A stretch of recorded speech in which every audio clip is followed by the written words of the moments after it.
Kembali di Sapa Indonesia Malam bersama saya Friska Clarissa.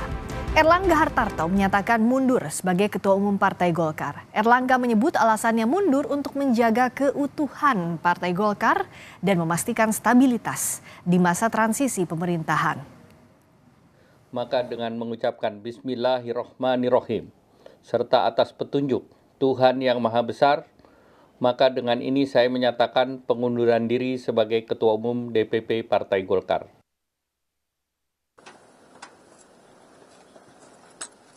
Erlangga Hartarto menyampaikan pengunduran dirinya dari jabatan Ketua Umum Partai Golkar. Erlangga menyebut alasannya mundur untuk menjaga keutuhan partai dan memastikan stabilitas di masa transisi pemerintahan. Saya Erlangga Hartarto, setelah mempertimbangkan dan untuk menjaga keutuhan Partai Golkar dalam rangka memastikan stabilitas transisi pemerintahan yang akan terjadi dalam waktu dekat, maka dengan mengucapkan Bismillahirrohmanirrohim serta atas petunjuk Tuhan Yang Maha Besar, maka dengan ini saya menyatakan pengunduran diri sebagai Ketua Umum DPP Partai Golkar. Dalam pernyataan pengunduran dirinya, Erlangga juga menyinggung soal kontribusi Golkar di pemilu 2024 lalu. Dalam Pilpres yang lalu, kita berhasil memberikan kontribusi besar dalam kemenangan pasangan Bapak Prabowo Subianto dan Mas Gibran Rakabuming Raka. Mereka akan melanjutkan kepemimpinan negara sebagai presiden dan wakil presiden periode 2024-2029. Wacana agar Erlangga mundur sempat mengemuka pada pertengahan akhir tahun lalu. Sejumlah kader Golkar mendesak digelarnya Munaslup karena menilai Erlangga gagal membawa mandat partai untuk mengusung kader di Pilpres 2024. Desakan Munaslup Golkar untuk melengsarkan Erlangga sempat dipertanyakan tokoh senior Golkar Luhut Panjaitan. Luhut menilai Erlangga cukup berprestasi selama memimpin Golkar.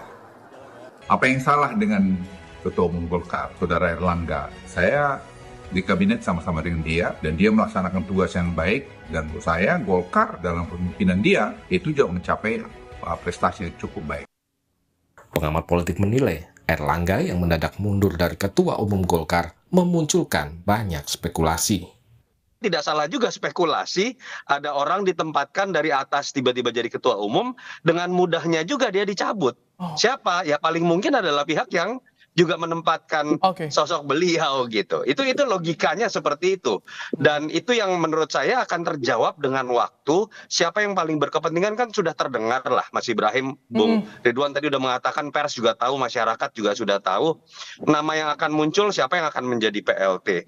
Dan paling mungkin adalah kita akan menerka siapa yang ada di belakang ini kan adalah bagaimana nanti nama yang akan menguat di dalam Munaslup. Misalnya kalau orang menerka nama Bahlil, orang pasti akan menduga di belakangnya ada Pak Jokowi, karena Bahlil adalah orang dekat Jokowi. Akan berbeda kalau misalnya Agus Gumiwang, mungkin yang dianggap paling berpengaruh di situ adalah Pak Prabowo, karena Pak Agus Gumiwang dekat dengan Pak Prabowo. Wakil Ketua Umum Partai Golkar Ahmad Doli Kurnia menegaskan, Erlangga memilih untuk fokus sebagai Menko Perekonomian dan mengawal transisi pemerintahan baru. Ahmad Doli juga membantah ada desakan agar Erlangga mundur. Paling lama kesana, gadang lebih berkonsentrasi untuk di kabinet, karena tenaga ketua umum kami itu sebagai Menko Perekonomian sepertinya lebih dibutuhkan ya di kabinet untuk mengantarkan masa transisi pemerintahan ya, karena banyak sekali program-program yang disiapkan sebagai program lanjutan. Erlangga menjabat sebagai Ketua Umum Partai Golkar sejak 2017 lalu. Munas Golkar pada 2019 mengukuhkan kembali Erlangga sebagai Ketua Umum selama 2 periode. Masa jabatan Erlangga seharusnya berakhir pada Munas Partai Golkar yang dijadwalkan pada Desember mendatang.